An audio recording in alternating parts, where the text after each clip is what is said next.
Challenges, well, again, okay.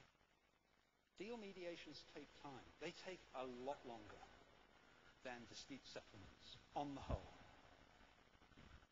Another challenge is for the deal mediator to stay neutral when being creative, because it involves more creativity. This is really hard, and it's very, very hard work for the neutral to stay professional. Non-passive, okay, but if you push too hard, you get a reaction, and you've got to judge where that point is. The parties must not feel railroaded by a neutral. There can be ethical dilemmas, which we don't have to get into right now, and also potential liabilities. There's an issue over who pays the costs of the neutral, and the biggest issue of all is people that I have in my organization and previous organizations that reckon that they're paid to negotiate deals. I don't need a neutral to help me negotiate a deal. Arrogance. They've misunderstood the core point. They're not being told how to negotiate. They're being shifted into a different way of controlling the outcome by giving the process to someone else. Okay, the advantages, okay, very quickly, keeps the negotiations interest-orientated. The neutral is there for the long haul when parties on either side might go. The neutrals can travel and tread where the parties can't. You get an expert professional in the frame, and actually it's more natural to put a mediation clause into the agreement. Why is this great news for professional firms? I think this is important to some of you. Well, actually I think professional people are the ideal neutrals because they inspire trust more easily. It's a wonderful, unique selling point to a legal practice because it's about delivering outcomes for clients. I'm sorry, can you go back one?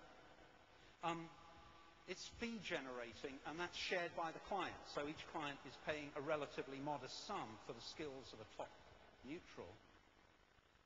Obviously, the client wants solutions, and that's what this particular individual is there. It is fun. You're performing in front of, by definition, non-clients, because you have to be neutral, but that could mean potential clients. You end up with happy parties, and very, very often, the neutral is asked to stay in the frame on retainer for the long term to head off any problems because that person has got a unique understanding of the deal. I think qualities, you've got to be a conductor, a facilitator, a broker, an information gatherer, a reality tester, a creator. You've got to be a problem solver, a settlement prompter, you've got to be a drafter, and you've got to be a moderating influence for the future, all in one. But aren't you that anyway? Cultural sensitivity, emotional intelligence, neutrality, management skills, high degrees of ethics, listening, probing, understanding, business-orientated, creative, versatile. This can work. Has it got a future? Well, I think what businesses want are these things. We want outcomes and not process. We want speed.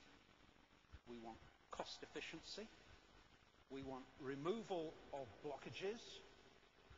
We want longer-term relationships. We want to avoid disputes, and we want to maintain our reputations all at the same time. And this falls into all those categories all at the same time. To provide what businesses want, even businesses need to think about that. They need to open themselves up to new ways of doing things.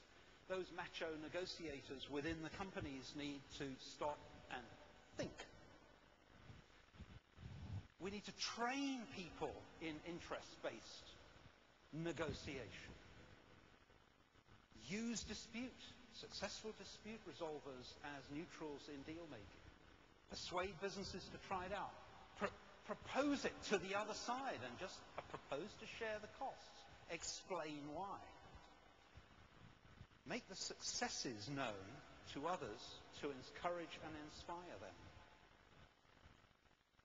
I think, therefore, we're not talking about using the word dispute as the focus of ADR centres, but freeing it up on a wider plane. Universities and business school exposure. I actually came here for one reason, and that was lunchtime today, folks. Talk to the students. And while I'm here today, right now, here. But I came to see the students. Adoption of new corporate mindsets. It's just amazing how narrow corporate people can be. Promotion. Definitely, this isn't promoted. I'm trying to persuade Miriana. Where's Miriana? Miriana, stand up. The author of the book called Mediation. I commend it to you. It's an inspiring book. Not called ADR. It's called Mediation. I'm trying to persuade her to do a sequel on deal mediation, Miriana. Training, obviously, and delivery and success celebration. Okay.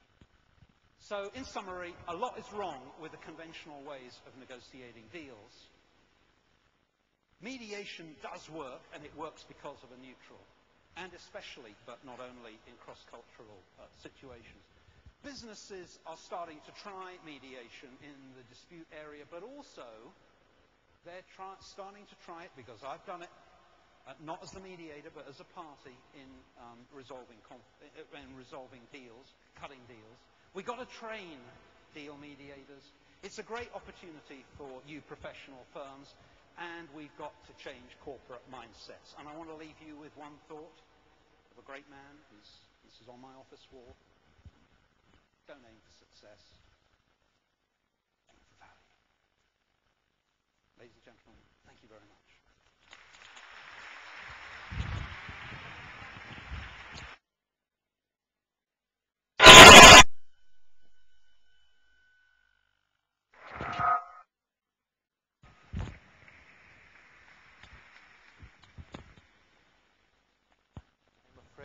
I'm afraid to speak now. Okay, it's okay. It wasn't me. Thanks very much. As we are setting